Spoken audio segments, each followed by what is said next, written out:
Productivity लिख लो। पहले तो ये लिखो, दे आर डिपेंड ऑन, एक minute,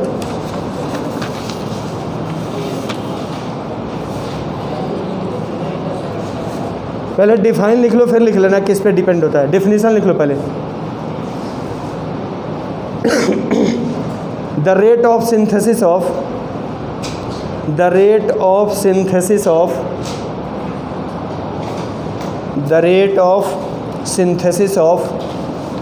energy,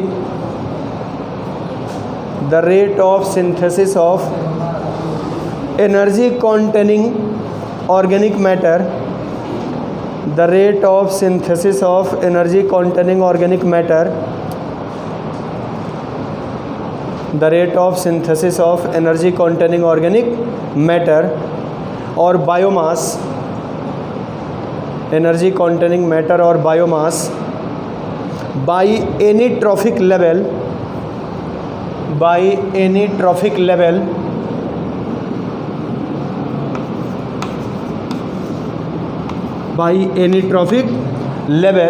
per unit area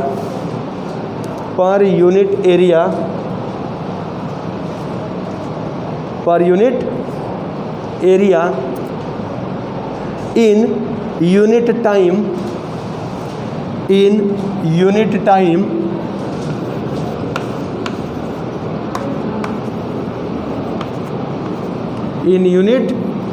time is called productivity, या is described as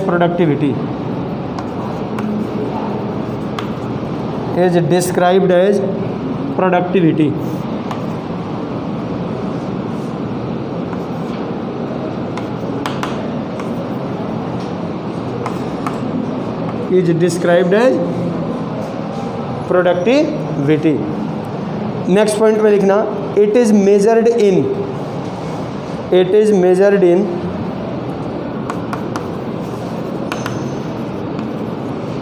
weight, bracket में लिखना ग्राम per metre square per year, और एनर्जी ब्रैकेट में लिखना किलो कैलोरी पर मीटर स्क्वायर पर ईयर। इसको दो फॉर्म में लिखते हैं, या तो वेट के फॉर्म में, जब वेट के फॉर्म में लिखेंगे तो ग्राम per metre square per year, अगर हम एनर्जी के फॉर्म में लिखेंगे तो किलो कैलोरी पर मीटर स्क्वायर पर ईयर के रूप में लिखेंगे। आगे लिख लेना, पैरा चेंज करके लिखना, the branch of ecology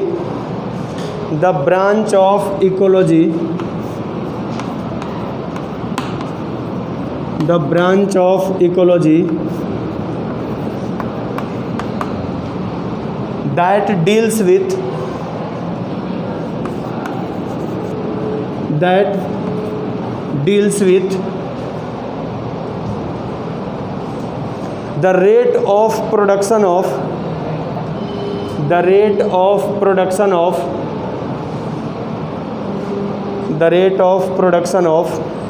organic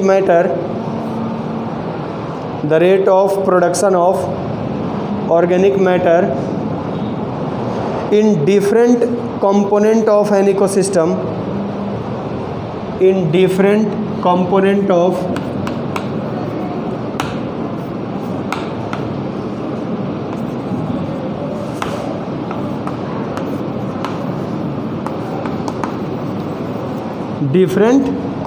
of an ecosystem, is called production ecology, is called production ecology।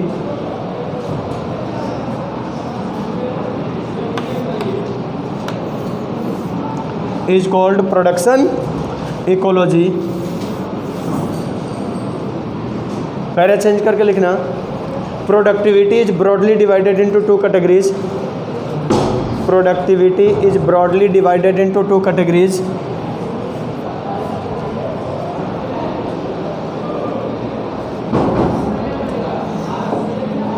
productivity is broadly divided into two categories. First one is primary productivity. ये बंद कराओ. First one is primary productivity.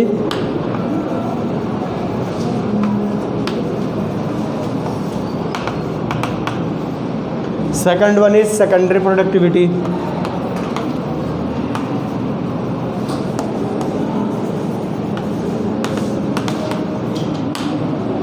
Draw कर लो इसको. Primary productivity producer level, secondary productivity consumer level.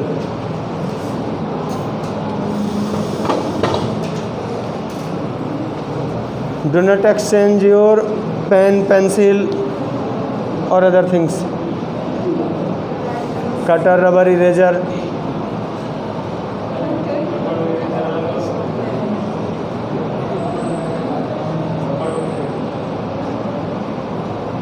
अपनी pen लेके आना, ठीक है.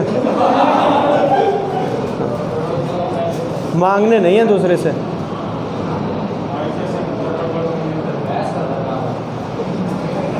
इससे क्लास की बेइज्जती होती है. कोई कहेगा क्या है, मांगने वाली क्लास है. बनाओ इसको.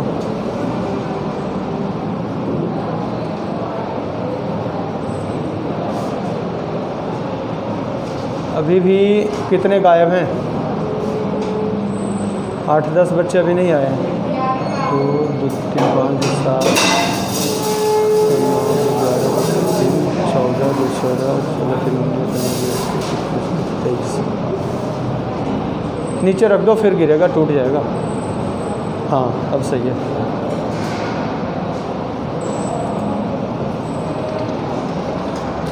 नोट हो गया?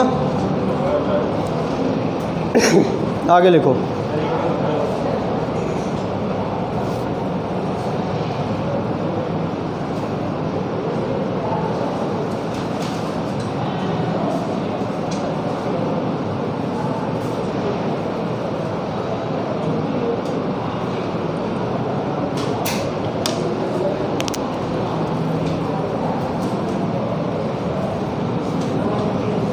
लिख लिया?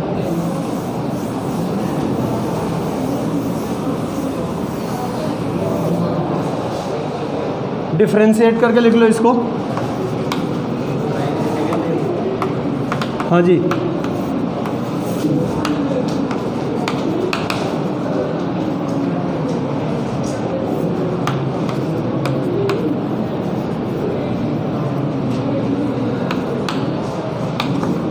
फर्स्ट लिखो. It is the rate of synthesis of organic matter. It is the rate of synthesis of organic matter by producers. It is the rate of synthesis of organic matter by producers.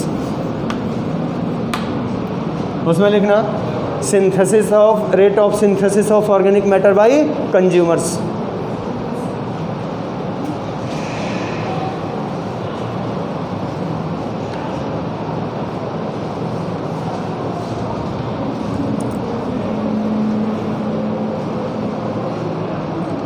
जो लिख लिए हैं वो ना लिखें दोबारा.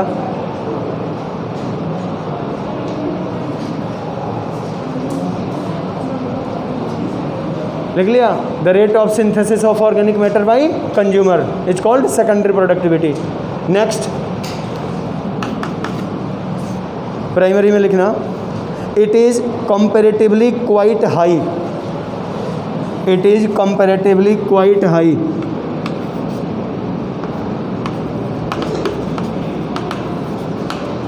Comparatively quite low. Secondary में लिखना it is comparatively quite high. उसको लिखना इट इज़ कंपैरेटिवली लो और decreases by increasing trophic level. और decreases by increasing trophic level. मतलब समझ गए? ये या तो स्मॉल होगा या सॉरी decreases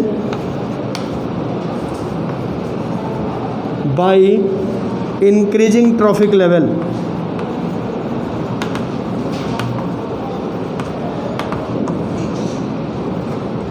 एक्चुअल में जैसे जैसे T1 के पास सबसे ज़्यादा होगा, प्रोड्यूसर है खैर वो, T2 के पास प्रोड्यूसर से कम होगा, T3 के पास T2 से कम होगा, T4 के पास T3 से कम होगा, T5 के पास T4 से सबसे कम जाएगा डिकम्पोजर T6 लेवल पे, अभी बताएंगे उसको। तो जैसे जैसे ट्रॉफिक लेवल इंक्रीज होगा ये डिक्रीज होता है, because at each trophic level energy get lost during respiration और growth, development, reproduction, other metabolic activities.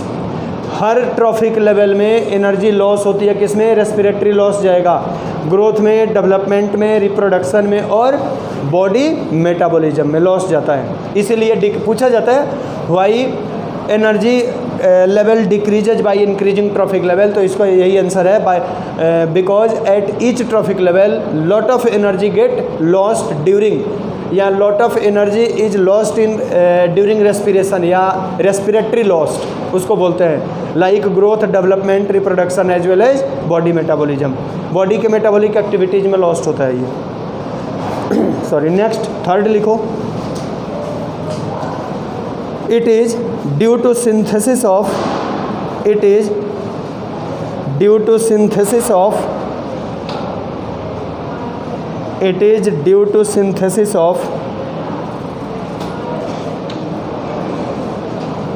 fresh organic matter. It is due to synthesis of fresh organic matter from inorganic raw materials. Fresh organic matter from inorganic raw materials. Fresh organic matter from inorganic raw materials, मतलब इसमें inorganic से organic बनेगा।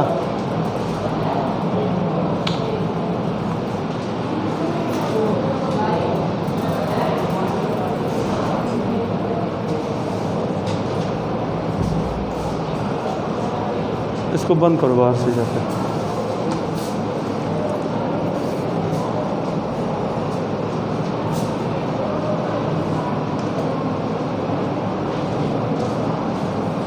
हाँ, उसमें लिखो secondary में it is due to synthesis of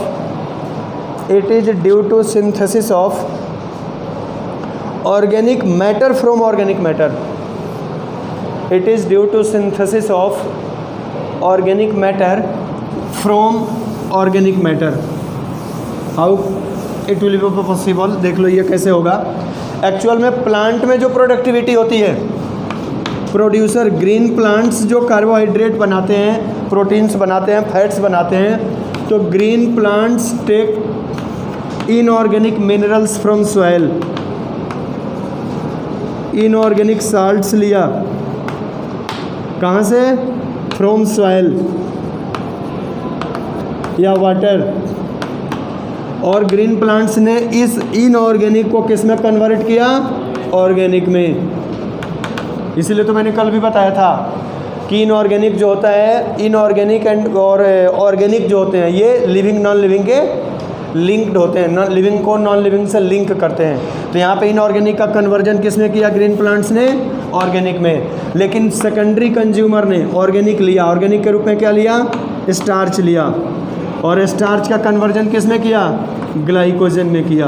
तो जो कंज्यूमर्स ने अपनी बॉडी में स्टार्च लेकर के ग्लाइकोजन का सिंथेसिस किया, सेकेंडरी प्रोडक्टिविटी कहलाती है। इसमें स्टार्च भी ऑर्गेनिक है और ग्लाइकोजन भी ऑर्गेनिक है। तो ध्यान रखना, सेकेंडरी प्रोडक्टिविटी में ऑर्गेनिक से ऑर्गेनिक बनता है, जबकि प्राइमरी प्रोडक्टिविटी में इनऑर्गेनिक से ऑर्गेनिक बनता है। ये मेन डिफरेंसेस थे primary productivity as well as secondary productivity. Next ऐसे लिख लो, या इसका क्या बोलते हैं, प्राइमरी प्रोडक्टिविटी हेडिंग डाल लो और उसमें लिखना कि it is of two types, GPP, NPP.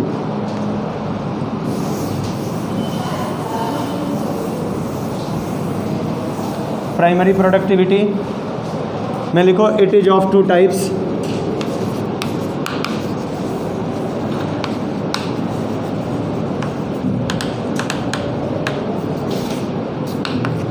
First one is gross primary productivity,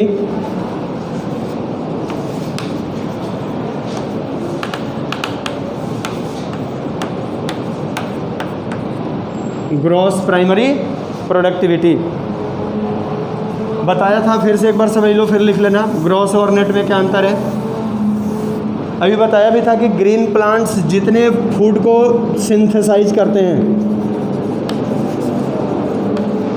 all the amount of या all the amount of organic matter synthesized by green plant या producer during photosynthesis is called GPP. बताया था कि अगर इस plant ने 5000 kilo calorie energy का production किया तो ये इसका क्या हुआ?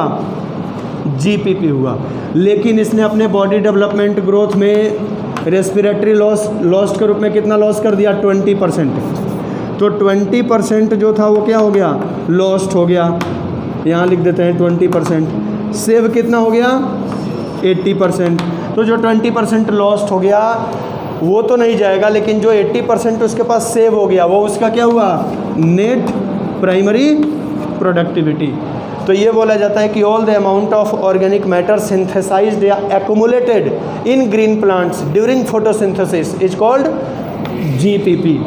The amount of organic matter that left after respiratory lost is called NPP. Clear? लिख लो ग्रॉस, पहले जीपीपी को लिख लो, डिफाइन कर लो। The total organic matter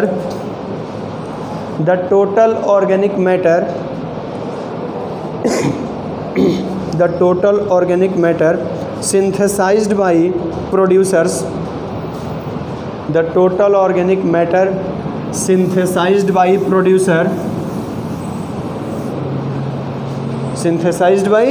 producers during photosynthesis is called GPP.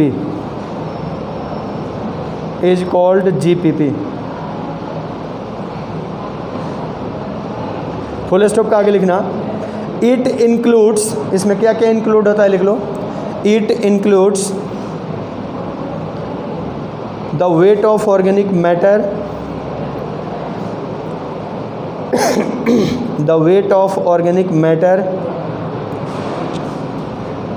the weight of organic matter added in the body of producers, the weight of organic matter added in the body of producers plus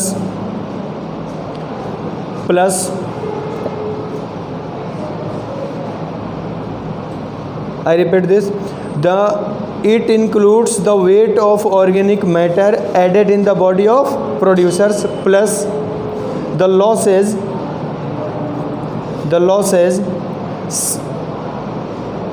suffered by them,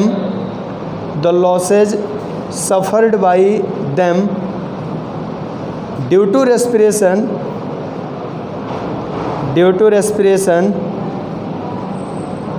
grazing,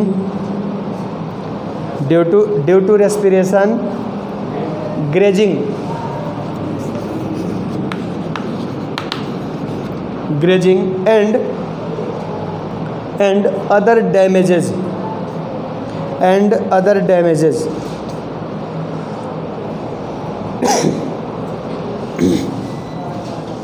इसमें क्या क्या include है? इसमें include है total organic matter, जो plant में it include weight of total organic matter, जितना इस ऑर्गेनिक मैटर का वेट प्लस जो लॉस्ट हुए। क्या लॉस्ट हुए? तो ग्रेजिंग में लॉस्ट हुआ, कुछ मतलब ग्रोथ में, डेवलपमेंट में, अदर मेटाबॉलिक एक्टिविटीज़ में, उसमें अदर डैमेजेज में जो लॉस्ट हुआ वो दोनों मिला करके जो बचा वो जीपीपी था। दोनों मिला के जो था वो जीपीपी था, दोनों चीज़ करके था। Next one is NPP, net primary productivity. Net primary productivity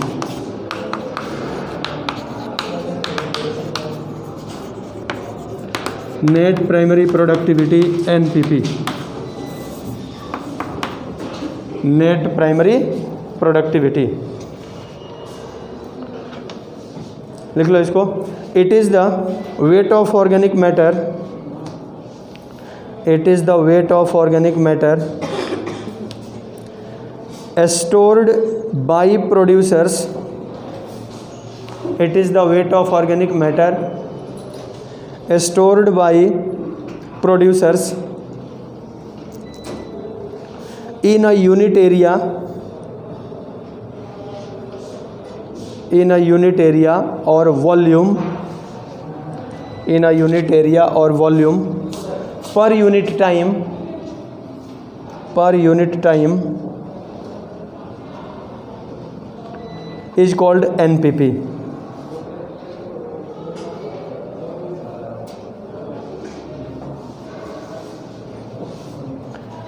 next point में लिखना, it includes GPP minus R, it includes GPP minus R, R is equal to respiratory loss, GPP minus R।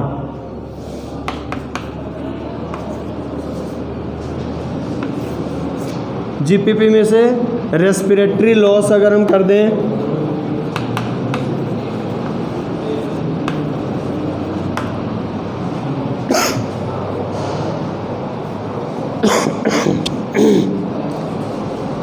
GPP minus R is equal to NPP। Note करके लिखो,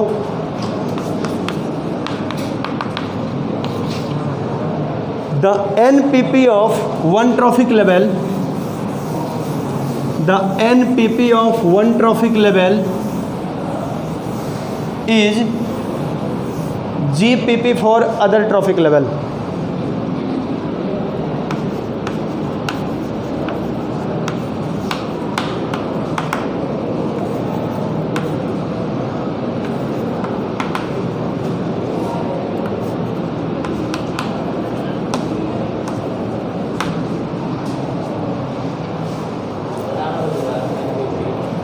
one minute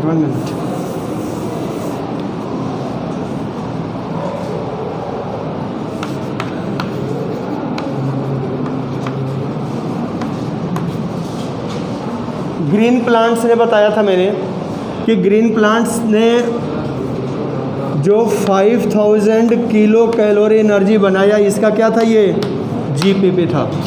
इसमें से respiratory lost कितना हो गया, 20%, 80% save हो गया। तो जो सेव हुआ कितना सेव हो जाएगा, अप्रॉक्सीमेटली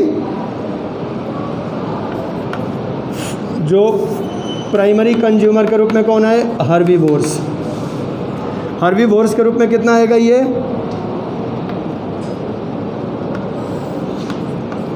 4000 किलो कैलोरी। तो ये 4000 किलो कैलोरी इसके लिए क्या था, GSP, ग्रॉस सेकेंडरी प्रोडक्टिविटी। इसने जितना एनर्जी लिया हर्बीवोर्स ने, वो इसका क्या था, GSP था। तो जो प्रोड्यूसर का NPP था, नेट प्रोडक्ट क्या था, ये NPP था ना, ये नेट प्राइमरी प्रोडक्टिविटी, वो हर्बीवोर्स के लिए क्या बन गया, GSP, ग्रॉस सेकेंडरी प्रोडक्टिविटी। अब इसने हर्बीवोर्स ने क्या किया,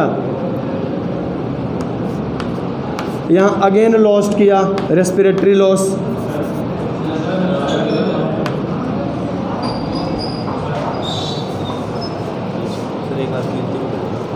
कीर्ति,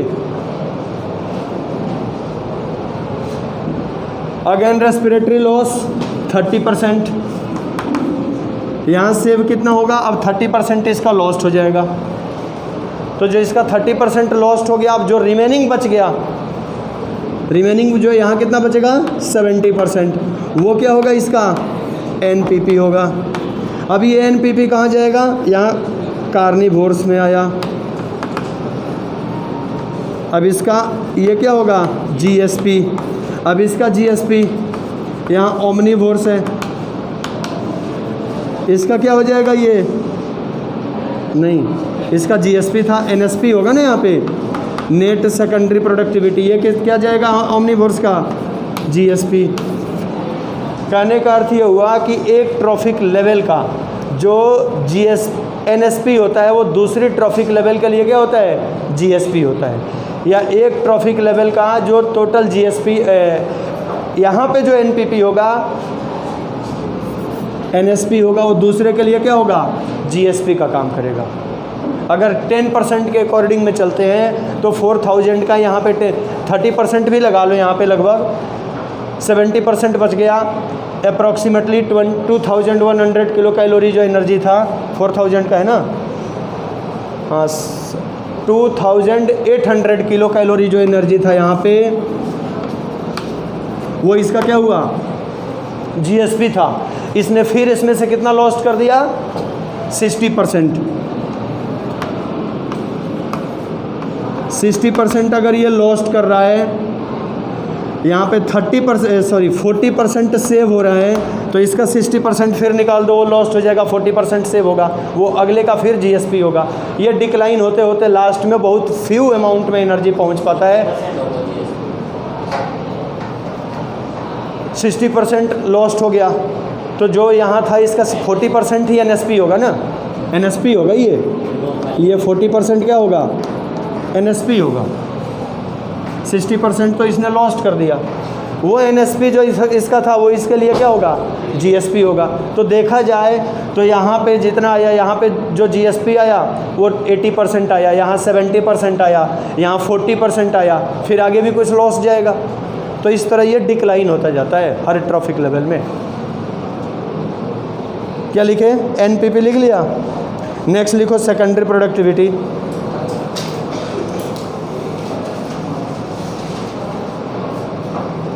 secondary productivity,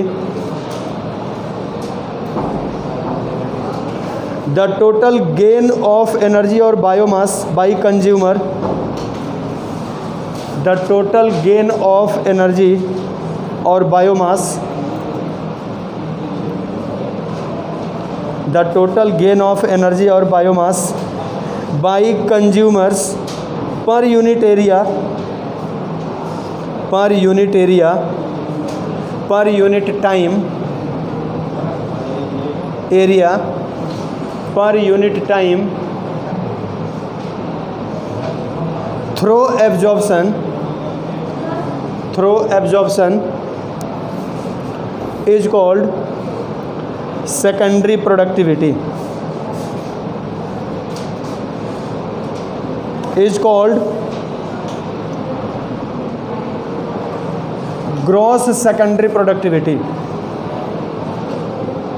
is called gross secondary productivity, GSP। मतलब एक पर्टिकुलर कंज्यूमर के थ्रू जितना एब्जॉर्प्शन के थ्रू फूड लिया गया वो टोटल का टोटल क्या था, ग्रॉस सेकेंडरी प्रोडक्टिविटी था। नेक्स्ट लिखो net secondary productivity.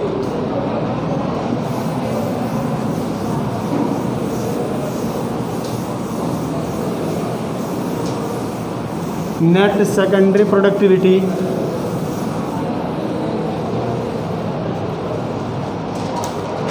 NSP,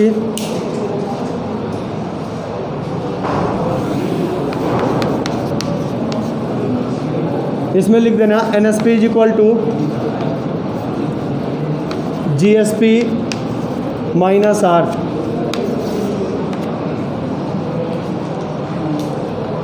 GSP minus R।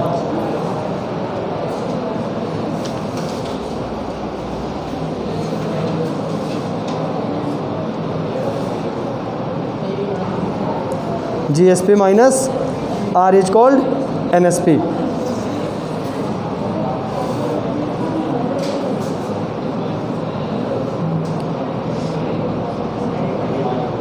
अब यहाँ पे लिखा है कि फैक्टर अफेक्टिंग प्रोडक्टिविटी, हेडिंग डाल लो, फैक्टर्स अफेक्टिंग प्रोडक्टिविटी। फैक्टर,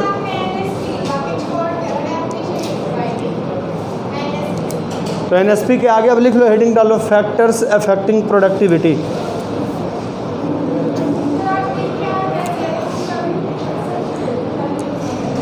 भाई NSP तक लिखवाया था मैंने, छोटा छोटा करके लिखवा दिया।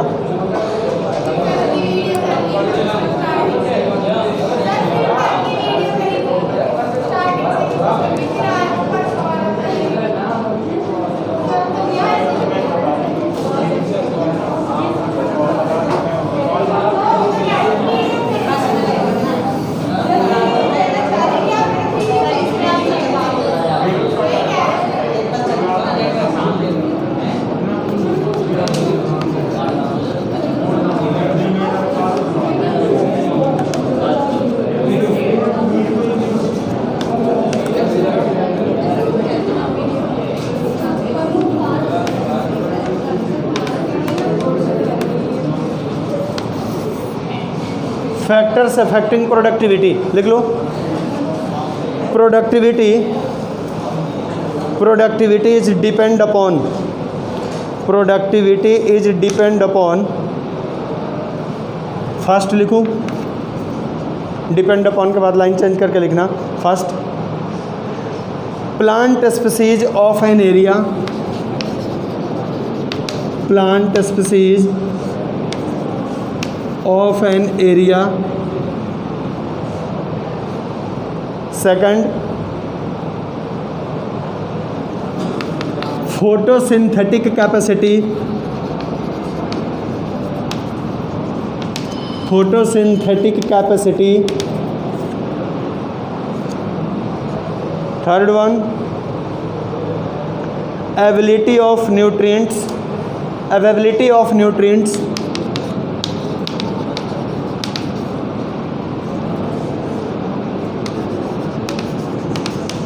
ऑफ न्यूट्रिएंट्स, कितनी अवेलेबल न्यूट्रिएंट्स हैं वहाँ, availability of nutrients. Next, solar radiation, solar radiation. Next, precipitation, precipitation.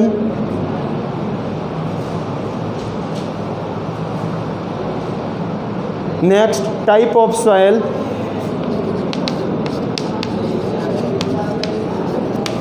Type of soil and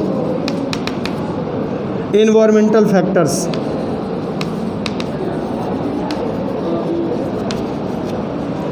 environmental factors. अब देख लो ये कैसे अफेक्ट करते हैं।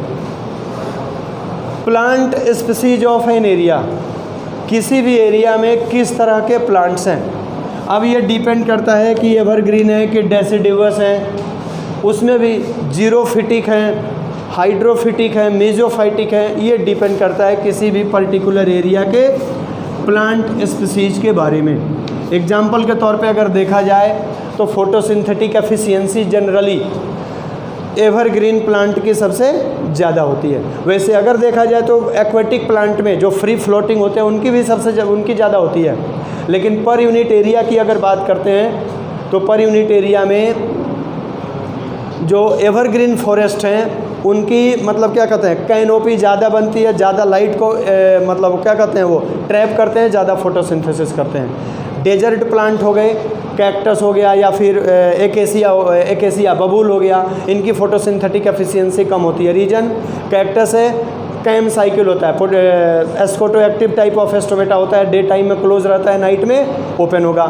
रात में वो फिर CO2 को लेकर के उसका स्टोरेज फिक्सेशन करेगा मैलिक एसिड के रूप में, फिर उसको डे टाइम में पायरुविक एसिड में कन्वर्ट करके फोटोसिंथेसिस करेगा, तो उनकी फोटोसिंथेटिक एफिशिएंसी स्लो होती है, बहुत लो होती है। जनरली जितने भी जीरोफिटिक नेचर के प्लांट होते हैं कम होती है। एक चीज़ और भी होता है, जो ब्रॉड लीव्ड प्लांट होते हैं, जिस प्लांट के लीव्स चौड़ी होती है, ज़्यादा ब्रॉड होती है, उनकी फोटोसिंथेटिक एफिशिएंसी ज़्यादा होती है इन कंपेयर टू नैरो, क्या कहते हैं उसको, नैरोड लीफ। नैरोड लीफ, जिस लीफ की लेमाइना जितनी नैरोड होगी उसमें number of mesophyll cell less होंगे, एस्टोमेटा लेस होगा, फोटोसिंथेटिक एफिशिएंसी डिक्लाइन रहती है उस प्लांट की। कैपेसिटी हो गया, जितने डार्क ग्रीन लीव्स होगी फोटोसिंथेटिक कैपेसिटी उतनी ज़्यादा होती है, लाइट ग्रीन लीव्स की कम होती है। कलर्ड लीव्स होती है, वेराइगेटेड, जैसे देखा होगा उसमें प्लांट है, कौन सा है वो, ऑर्नामेंटल प्लांट होता है जिसमें कलर्ड लीव्स होती है, नाम पता है, कलर्ड होते हैं वो लीव्स में, नाम मिस कर रहा हूँ, बता दूंगा अभी याद आएगा तो। क्रोटन का पौधा नहीं देखा है, मैंगो के लीफ की तरह उसकी लीफ होती है और उसमें रेड, ग्रीन, ब्लू कई कलर होते हैं। किसी नर्सरी में चले जाना, उसको बोलना कि भाई क्रोटन का प्लांट दिखा दो, वो बता, दिखाने के लिए मत बोलना, नहीं देगा, बोलना कि खरीदना है, फिर वो दिखाएगा, देख लेना, चले जाना। सुनो, photosynthetic, 1 minute, photosynthetic efficiency dark green leaves की सबसे ज़्यादा होती है। अवेलेबिलिटी ऑफ न्यूट्रिएंट्स, सॉइल के अंदर न्यूट्रिएंट कितने हैं। सॉइल के अंदर एक चीज़ और देखना, पॉटेड प्लांट जो हम लगाते हैं तो पॉटेड प्लांट में ध्यान देना कि अगर हमारे पास जो जिसको हम गमले कहते हैं जिसमें लगाते हैं, अगर बहुत बड़ा प्लांट हो गया और उसमें गमले छोटे पड़ रहे हैं तो प्लांट सूखता है, उसकी रूट राउंड होने लगेगी, न्यूट्रिएंट्स की कम होने लगेंगे, न्यूट्रिएंट कम होंगे।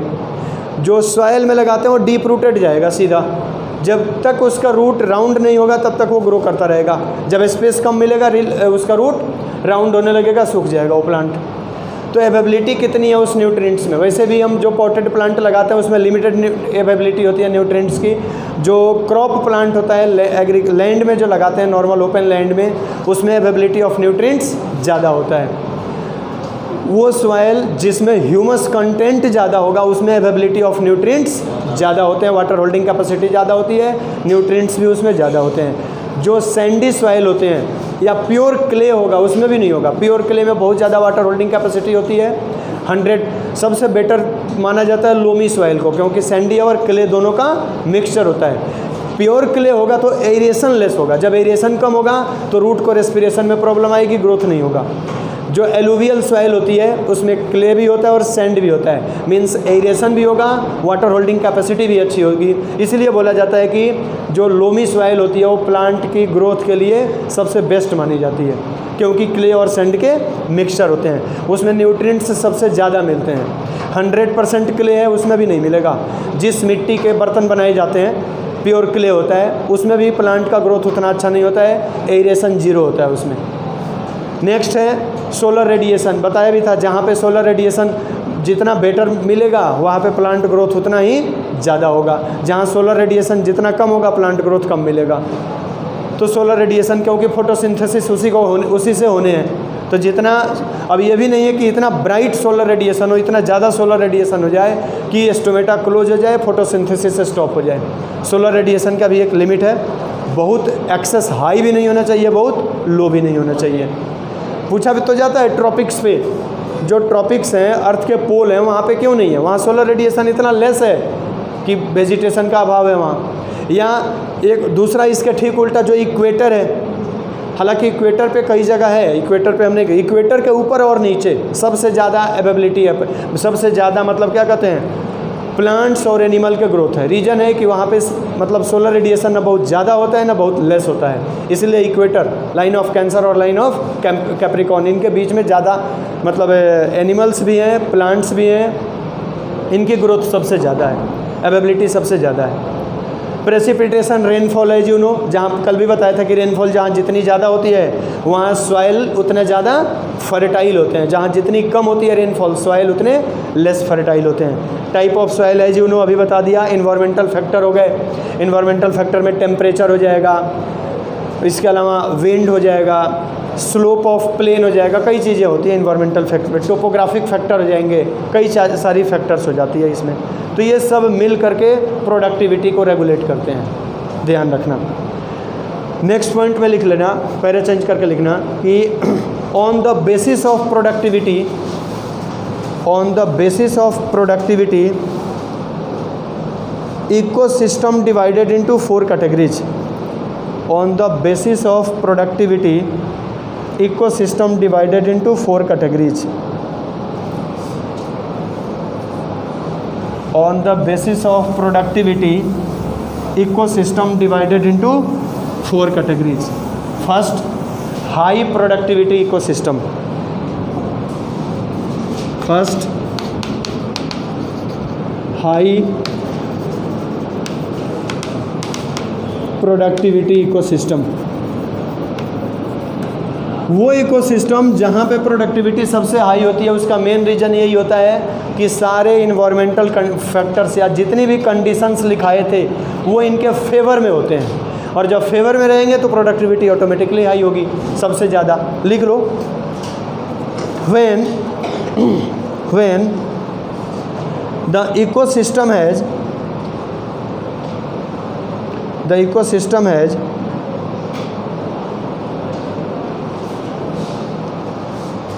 net productivity, when ecosystem has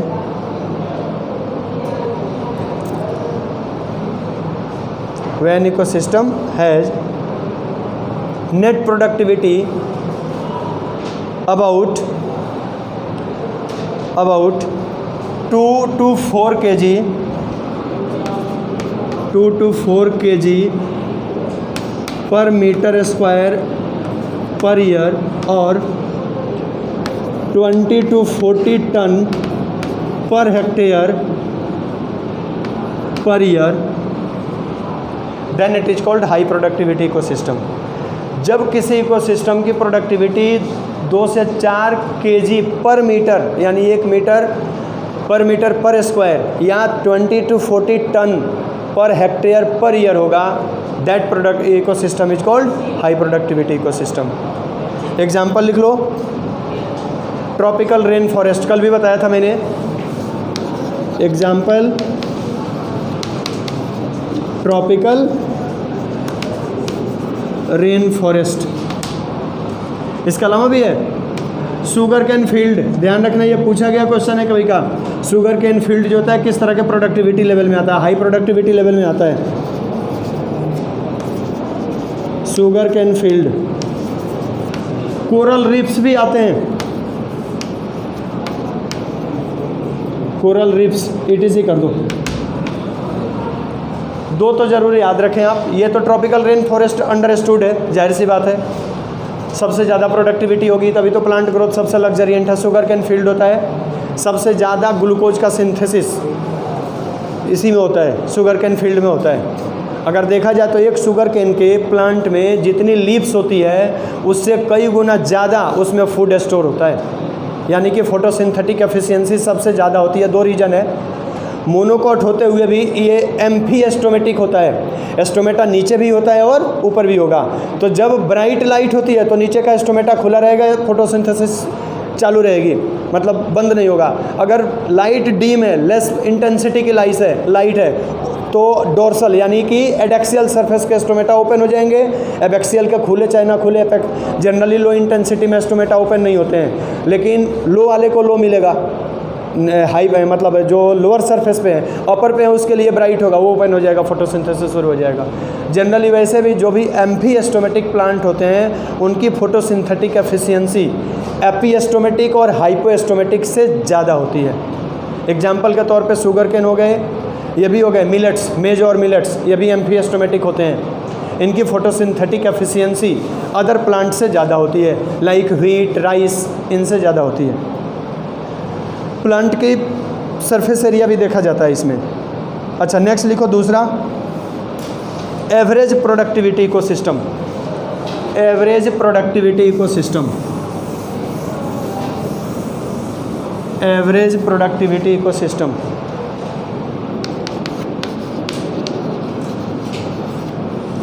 average productivity ecosystem direct लिख लो, the annual productivity is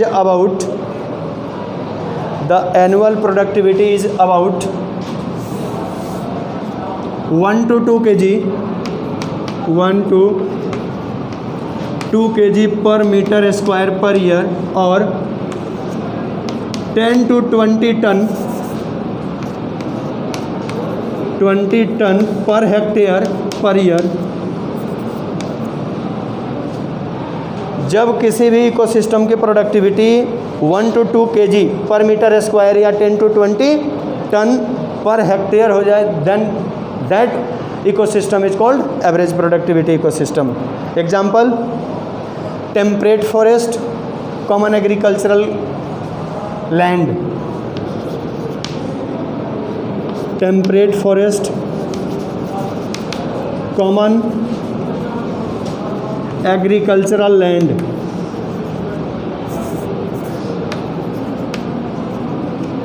common agricultural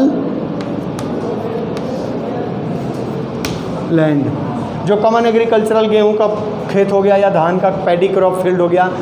not sugar cane आ जाएगा हाई में, जैसे व्हीट का क्रॉप लैंड हो गया, मेज का, मिलेट्स का हो गया, पैडी क्रॉप लैंड हो गया, ये सब एवरेज प्रोडक्टिविटी इकोसिस्टम में आते हैं। Next third one is less productivity ecosystem. Third one is less productivity ecosystem. इसमें लिखते चलें, the annual productivity is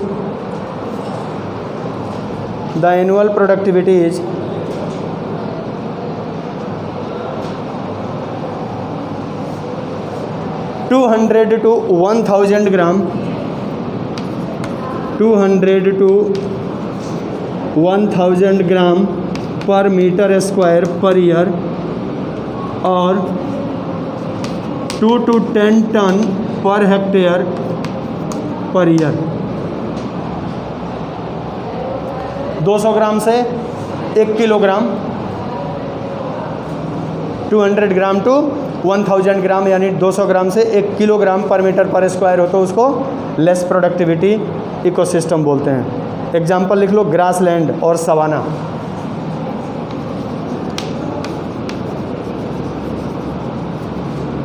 grassland, savanna is a type of biome, grassland is also a type of biome, ये biome है।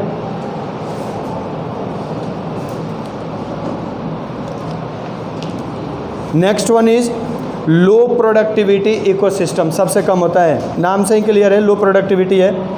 एरिडलैंड हो जाएगा, deep sea हो जाएगा, desert हो जाएगा, ये सब लो प्रोडक्टिविटी इकोसिस्टम में आते हैं। हालांकि डेजर्ट को एक्सट्रीमली लो में रखा गया है, लेकिन इसमें लो तक ही है, लो तक ही लिख लें।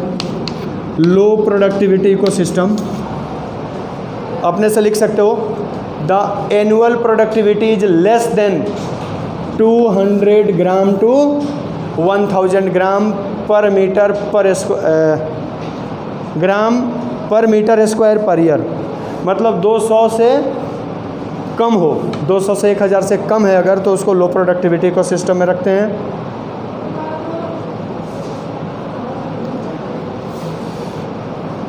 The annual productivity is less than 200 gram to 1000 gram per metre square per year, या less than to 2 to 10 ton per hectare per year, then it is called low productivity ecosystem. Example, deep sea, deep sea, arid land, arid land समझ रहे हो, land that have scarcity of water, हाँ जिसमें पानी का अभाव हो। कई बार दिखाता है, देखना टीवी में भी, किसान बैठा है खेत में, क्रेक्स आ गए हैं, बंजर भूमि टाइप के हो जाते हैं, that are called arid land. वो एरिड लैंड है, वहाँ प्रोडक्टिविटी बहुत कम होती है। लिख लो चाहो तो, ब्रैकेट में लिख देना, severe lack of available water, severe lack of available water, जहाँ पे अवेलेबल वाटर की सबसे ज़्यादा समस्या हो, severe lack of available water. MP के भी बहुत सारे रीजन हैं, राजस्थान में सबसे ज़्यादा एरिड लैंड मिलेंगे, एमपी में भी है, सबसे कम मिलेंगे ये नहीं, इधर भी मिल जाएंगे। अरे कीप क्वाइट। फ्लडेड एरिया जो होते हैं, बाढ़ग्रस्त एरिया जहाँ पे होते हैं, वहाँ कभी भी एरिड लैंड नहीं होता, क्योंकि एक बार फ्लड आएगा वो इतना वाटर टेबल इंक्रीज करके जाएगा, जब तक वो गर्मी में कम होगा फिर बाढ़ आ जाएगा, फिर उसको बराबर कर देगा। हाँ, बिहार है, असम, यूपी का कुछ हिस्सा हो गया, साउथ में है बहुत सारे हिस्से। गैंगेटिक प्लेन है, वो कभी एरिड लैंड नहीं हो सकते। भाई कोई भी अब क्वेश्चन पढ़ रहे हो, सीधे सीधे क्वेश्चन नहीं आ रहे हैं। अब की बार मैंने नीट का पेपर देखा था, जैसे पहले क्या होते थे कि 1 वर्ड क्वेश्चन ज़्यादा आते थे, आपने क्वेश्चन पढ़ा, आंसर एक बार में मिल गया। अब वो नहीं आ रहा है, ज़्यादातर स्टेटमेंट का क्वेश्चन आ रहे हैं। उसके लिए आपके concepts plus quick answer, quick analysis की कैपेसिटी होनी चाहिए। सीधे सीधे अब कुछ नहीं पूछा जा रहा है आपके, ना तो बोर्ड में ना नीट में। इसलिए you must do analytical study. हालांकि अब नए सिलेबस जो आ रहे हैं उसमें भी यही हटा रहा है, अब रटने वाली चीज़ें हटाएगा, जो भी आएगी अब एनालिटिकल आएगी। आपकी एनालिसिस पावर कितनी ज़्यादा है वो ज़्यादा सही है।